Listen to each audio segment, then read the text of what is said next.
Tô tổng, Vương Hổ mang theo đàn em của bang Hắc Kim sắp đến đây rồi, cô mau rời khỏi đây đi, tôi sẽ ngay lập tức điều người đến đây. Được. Có tôi ở đây thì Vương Hổ không dám động đến một sợi tóc của chị Tô đâu. Cậu có biết Vương Hổ là ai không hả? Là người có khả năng cao nhất để trở thành bang chủ đời tiếp theo của bang Hắc Kim, là bá chủ của con đường phía đông đó.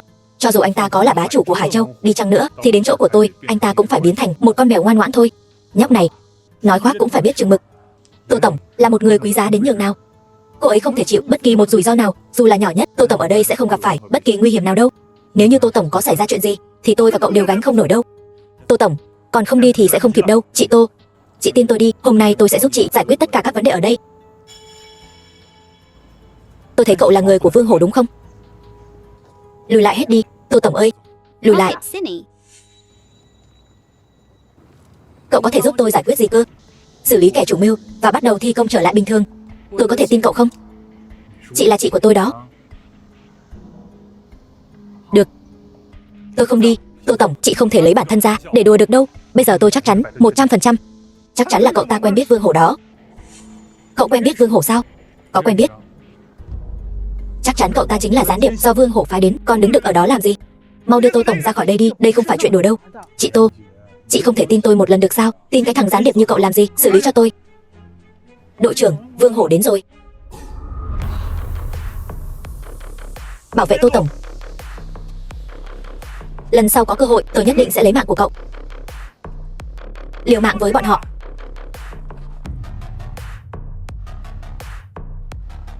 Ông đây đã nói rồi, không muốn nhìn thấy người của tập đoàn Thiên Hải ở đây. Cậu không coi lời ông đây ra gì sao? Tập đoàn Thiên Hải đã mua mảnh đất này rồi. Mấy lời anh nói không có lý lẽ gì cả. Ở Hải Châu, ông đây chính là luật. Mau mau đưa người của cậu cút hết đi, nếu không ông đây sẽ không tha cho cả lũ thúi chúng mày đâu. Tô tổng, làm phiền tới Tô tổng luôn rồi. Các anh em, bình thường các cậu rất khó để gặp được Tô tổng. Mở to con mắt của mấy cậu ra mà nhìn cho rõ, xem Tô tổng trông có được không nào? Rất được. Bang Hắc Kim nhiều lần gây rối, tôi muốn biết nguyên nhân. Tô tổng, mặc dù nói là cô trông rất thu hút, nhưng mà tôi đây là một người làm việc có nguyên tắc riêng của mình. Nguyên tắc của anh đáng giá bao nhiêu nhỉ? Cậu đang nói cái quái gì vậy? Dương Phong, tôi xem cậu như người bạn thân thiết, cậu đừng có hại tôi. Chị Tô, chị hãy bình tĩnh, đừng nóng vội. Cậu là cái thá gì chứ? Sao dám ăn nói với anh Hổ như vậy hả? Tránh qua một bên. Anh Phong, anh đến đây từ bao giờ vậy? Tại sao lại gây rối? Anh Phong, tôi được người khác giao phó, tôi có nguyên tắc, tôi không muốn nghe nguyên tắc. Nói cho tôi biết là ai đã giao phó cho anh. Anh Phong ơi, anh xem như vậy có ổn không nhé? Tô tổng, tôi dám đảm bảo sau này sẽ không có ai dám đến đây để gây rối nữa. Được. Anh Phong ơi, Tô tổng cũng đã nói là được rồi. Bị ai xúi giục? Tô tổng, những tổn thất mà tập đoàn Thiên Hải đã chịu sẽ được bang Hắc Kim chịu trách nhiệm toàn bộ. Hơn nữa tôi cũng sẽ cử người đến trợ giúp đội trưởng Ngô. Cơn đau nửa đầu của tôi lại tái phát rồi, quay lại giúp tôi ấn huyệt đi. Anh Phong, anh đừng ép tôi mà. Tôi ép anh đó thì sao? Anh cảm thấy mấy tên này đủ để tôi đánh sao? Đây thực sự là nguyên tắc đó. Nguyên tắc quái gì chứ? Tôi sẽ đếm 3 tiếng, nếu không thì tôi sẽ không khách sáo nữa đâu. 3. Dương Phong, 2. Được rồi. Tôi thua, tôi phục anh rồi. Trần Kim Phong của Trần gia. Trần Kim Phong sao? Đội trưởng Ngô có mặt. Báo cho Trịnh Ngọc Minh biết, cắt đứt mọi hợp tác với Trần gia, cấm vận Trần gia trên toàn bộ ngành công nghiệp. Rõ. Một Trần gia nhỏ bé mà cũng dám làm chuyện xấu. Anh Phong, ở chỗ tôi còn có việc, vậy nên tôi về đó nhé. Đi đi. Cảm ơn anh Phong. Sau khi quay về tôi sẽ cử người đến giúp đỡ. Đội trưởng Ngô. Bên trái, quay. Bước đều, bước. Cậu Dương này, tôi là người thô lỗ, cậu đừng để bụng tôi nhé. Đội trưởng Ngô cũng bởi vì cân nhắc cho sự an toàn của tôi. Đúng vậy đó. Đúng vậy, đội trưởng Ngô đúng là một người có tinh thần trách nhiệm. Vị trí phó giám đốc bộ phận an ninh vẫn còn trống. Anh đảm nhiệm đi. Cảm ơn Tô tổng. Cảm ơn cậu Dương nhé. Có thể nhìn thấy cô, tôi vô cùng vui đó. Còn tôi thì vô cùng không vui. Không ngờ người hung dữ như Vương Hổ mà cũng sợ cậu. Tôi đã nói cậu không đơn giản rồi mà. Thật đáng tiếc, cậu lại luôn nhắc về người định mệnh kia. Tôi về công ty một chuyến, tìm cậu sau nhé. Được. Đi thong thả nhé chị Tô.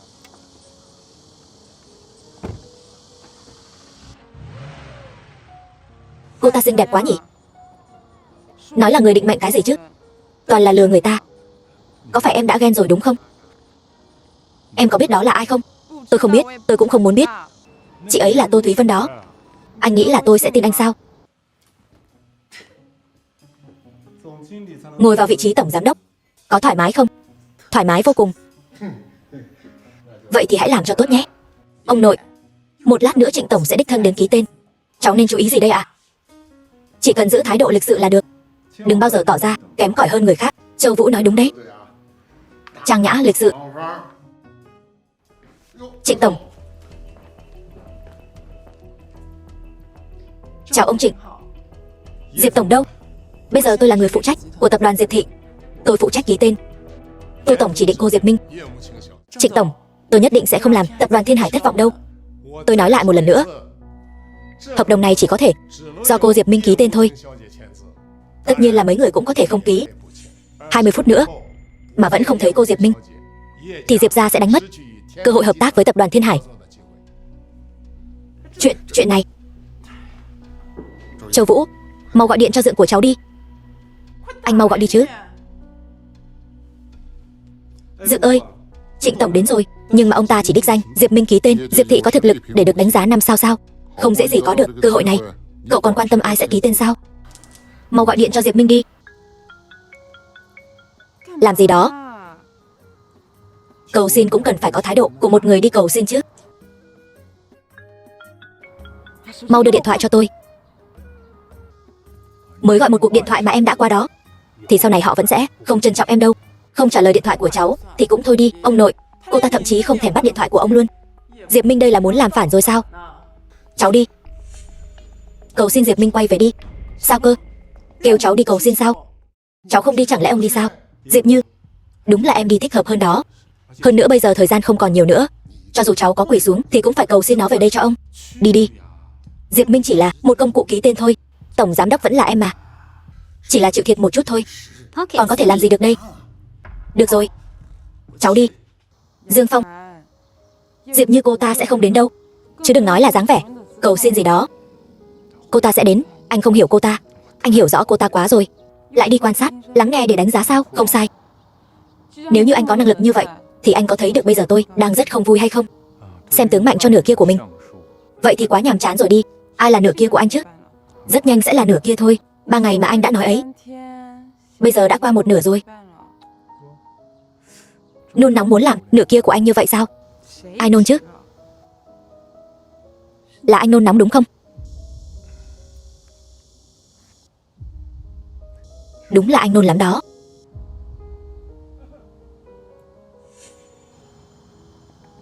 Diệp Minh, bây giờ là lúc nào rồi mà cô vẫn còn dây dưa với anh ta vậy hả? Trịnh tổng đã đến công ty rồi. Ông nội vì muốn cô chứng kiến khoảnh khắc huy hoàng của Diệp gia nên đã đẩy thời gian ký hợp đồng xuống 20 phút rồi. Còn không mau theo tôi về nhà. Trịnh tổng đã đến ký hợp đồng rồi sao? Đương nhiên rồi. Còn không mau theo tôi về nhà. Được thôi. Dương Phong, tên rác rưởi thúi này, rốt cuộc là anh muốn làm gì đây? Chỉ cần Diệp gia có thể tốt lên, những chuyện khác tôi đều không quan tâm. Dương Phong, anh là muốn ngăn cản Diệp Minh chứng kiến thời khắc huy hoàng của Diệp gia đúng không? Nếu như anh thực sự vì tốt cho Diệp Minh thì hãy để cô ta về nhà với tôi. Đây là thái độ cầu xin của cô sao? Trịnh tổng đã chỉ đích danh Diệp Minh ký tên, vậy nên cô mới đến đây đúng không? Nói nhảm. Là ông nội. 20 phút sắp qua rồi này. Diệp Minh, chị sai rồi. Chị biết là em vẫn luôn vì lợi ích của Diệp gia. Em hãy quay về với chị nhé. Cô biết rõ là Diệp Minh sẽ cống hiến hết mình vì Diệp gia, cho nên cô mới ngang nhiên bắt nạt cô ấy, có đúng không? Tôi không có, tôi chỉ hy vọng Diệp gia sẽ lớn mạnh hơn thôi. Cô đã từng coi Diệp Minh là người một nhà chưa?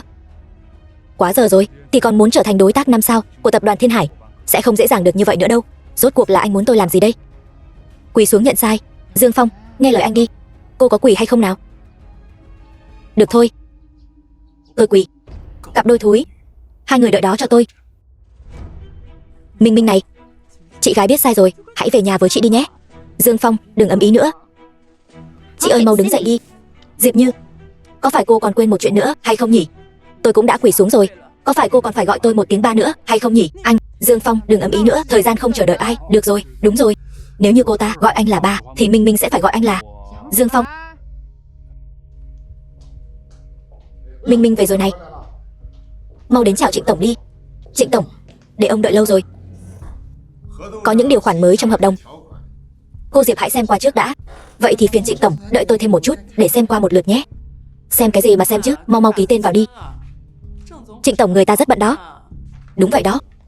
Trịnh tổng đã phải đợi 20 phút rồi đó. Diệp Minh này, không cần xem nữa đâu. Chúng ta tin rằng tập đoàn Thiên Hải. Cô Diệp cứ từ từ mà xem đi nhé. Tôi không vội đâu. Việc tập đoàn Thiên Hải nhượng bộ như thế này. Sao vậy? Lợi nhuận cao hơn 10% so với các đối tác khác. Đây là ý của Tô tổng. Chuyện này là quá chiếu cố cho tập đoàn Diệp thị chúng tôi rồi. Cô có thể đừng bối rối như vậy mãi được không? Có thể ký tên trước đã được không? Mỗi tháng cùng Tô tổng uống trà chiều một lần cũng là ý của Tô tổng đó. Được, không vấn đề gì, có thể ký rồi. Chữ ký này hiện tại chưa thể ký được. Anh là ai mà ở đây là hét ầm ĩ chứ? Dám ngăn cản sự hợp tác của Diệp gia và tập đoàn Thiên Hải. Mau nói cho tôi biết là ai đã cử anh đến đây. Trịnh tổng ơi, ông đừng hiểu lầm, cậu ta không phải người của Diệp gia chúng tôi, không đại diện cho thái độ của Diệp gia chúng tôi được. Tôi sẽ gọi người tống cổ cậu ta ra ngoài ngay. Đợi đã, tôi trái lại muốn nghe thử xem ý của cậu ta là gì. Trịnh tổng, theo lẽ thường thì những người ký kết với ông sẽ mang chức vụ gì nhỉ? Tối thiểu phải là chức vụ tổng giám đốc. Vậy nếu như thấp hơn vị trí tổng giám đốc thì sao? Vậy thì chính là không coi trọng tập đoàn Thiên Hải của tôi rồi. Nếu như đã không coi trọng, vậy thì không cần phải hợp tác nữa. Vậy nếu như người ký kết với ông thậm chí còn không được coi là nhân viên công ty, vậy thì sao đây? Sỉ nhục tập đoàn Thiên Hải của tôi, cấm vận trên toàn bộ nền công nghiệp. Đúng rồi, nếu như tôi nhớ không lầm thì mấy người vừa nói cô Diệp Minh đã không còn là tổng giám đốc của tập đoàn Diệp thị nữa rồi nhỉ? Vậy thì hợp đồng này không thể ký được. Thằng rác rưởi thúi, anh cố ý muốn làm hại Diệp gia chúng tôi sao? Thật độc ác mà. Trịnh tổng này, có lẽ là do tôi nói không rõ ràng. Diệp Minh chỉ là có một kỳ nghỉ ngắn hạn thôi. Hôm nay nghỉ phép kết thúc, con bé vẫn là tổng giám đốc của Diệp thị chúng tôi. Ông nội, chuyện này làm sao được chứ? Cháu câm miệng lại. Tổng giám đốc của Diệp thị chỉ có một mình Minh Minh thôi. Đối tác ký kết phải là cô Diệp Minh đây. Đây là quy định bắt buộc. Nếu như ông cụ đồng ý thì chúng tôi sẽ ký kết ngay bây giờ. Hoàn toàn đồng ý. Còn không mau ký tên đi. À đúng rồi, ký tên.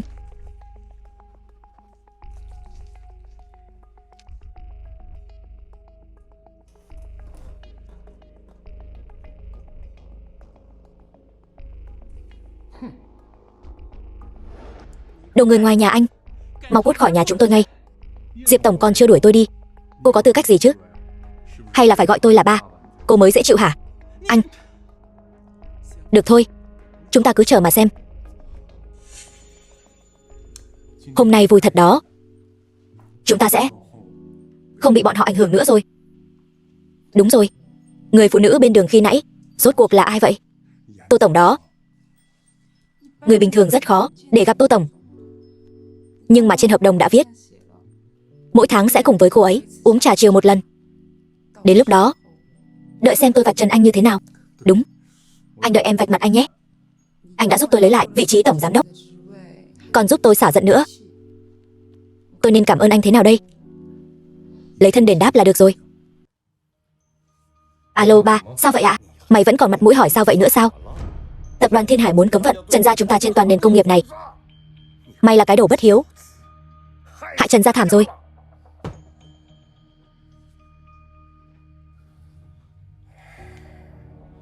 Bang Hắc Kim không phải là nói có nguyên tắc sao? Vương Hổ đã làm cái quái gì vậy chứ? Cô đến đây làm gì? Xem trò cười của ông đây sao? Tôi là vì quan tâm Trần thiếu gia đó. Được rồi, có gì nói thẳng ra, đừng vòng vo. Tôi muốn thay thế vị trí của Diệp Minh. Tại sao tôi phải giúp cô? Nếu như tôi đảm nhiệm vị trí tổng giám đốc thì Diệp gia cũng có thể giúp đỡ Trần gia. Tập đoàn Thiên Hải đã cấm vận Trần gia của tôi, tổn thất không thể đo lường được. Vị trí người thừa kế của tôi chắc chắn không ổn rồi. Nhưng mà nếu gián tiếp chiếm được Diệp gia, muốn tôi giúp cô, nghĩ lại cũng không phải là không thể. Trần thiếu gia có làm được không đó? Không thành vấn đề gì. Hợp tác vui vẻ.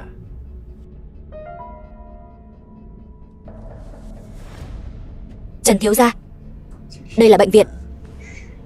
Ông đây muốn ở bệnh viện đấy.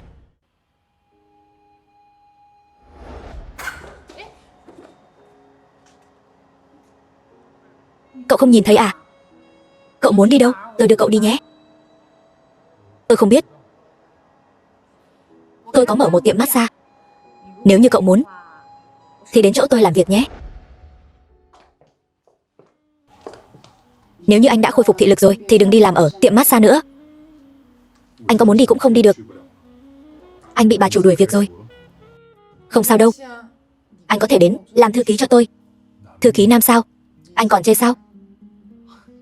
Được thôi.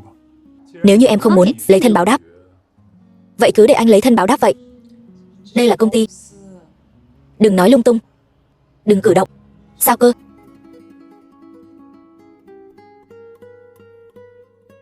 Diệp Minh.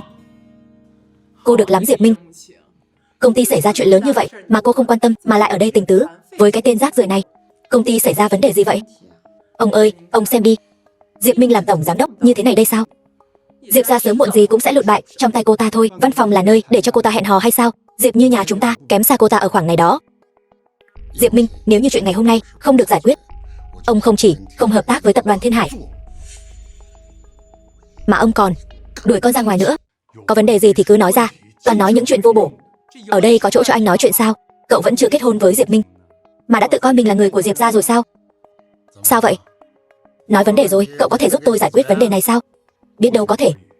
Chắc chắn là anh ta sẽ nói có thể rồi. Dù sao thì nói khoác cũng chẳng mất tiền. Mọi người đừng cãi nhau nữa. Ông ơi, rốt cuộc là đã có chuyện gì vậy? Chúng ta vừa mới ký xong hợp đồng với tập đoàn Thiên Hải, thì đơn đăng ký sản phẩm hợp tác đã bị Sở Công Thương từ chối rồi. Vừa mới gửi qua thôi mà đã có kết quả rồi sao? Cái này còn có thể có giả sao? Cô làm ở Sở Công Thương sao? Sao vậy? Muốn đổ lỗi chuyện hợp đồng không được xét duyệt lên đầu của tôi sao? Nếu như không có chút liên quan gì với cô thì... Ông ơi, anh ta muốn đánh cháu. Để ông xem nó có dám không? Diệp Minh này, rốt cuộc là cháu có thể quản được cậu ta hay không? Nếu cậu dám động vào một ngón tay của vợ tôi thì ông đây sẽ liều mạng với cậu. Anh liều mạng vì cô ta, vậy mà cô ta lại cắm lên đầu anh một cặp sừng đó. Ý cậu là sao? Anh đừng có nói lung tung.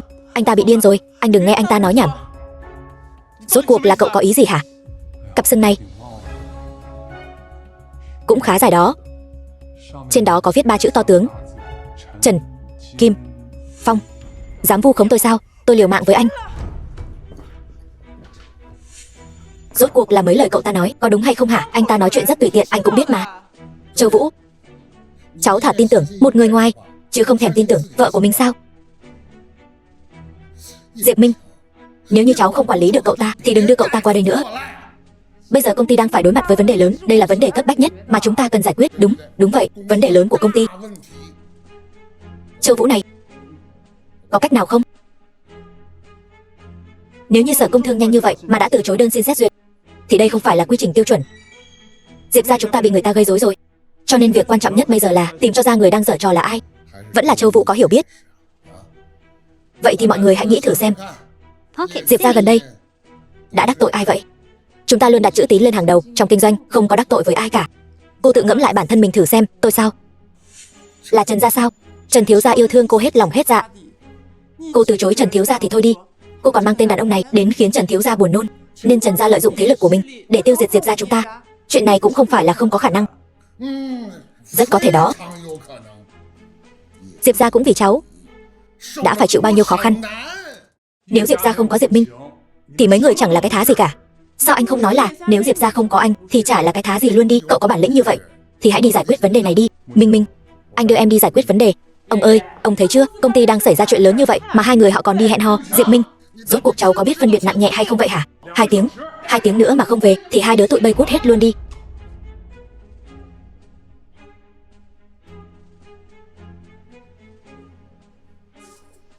Trên người của vợ anh thoang thoảng mùi thuốc.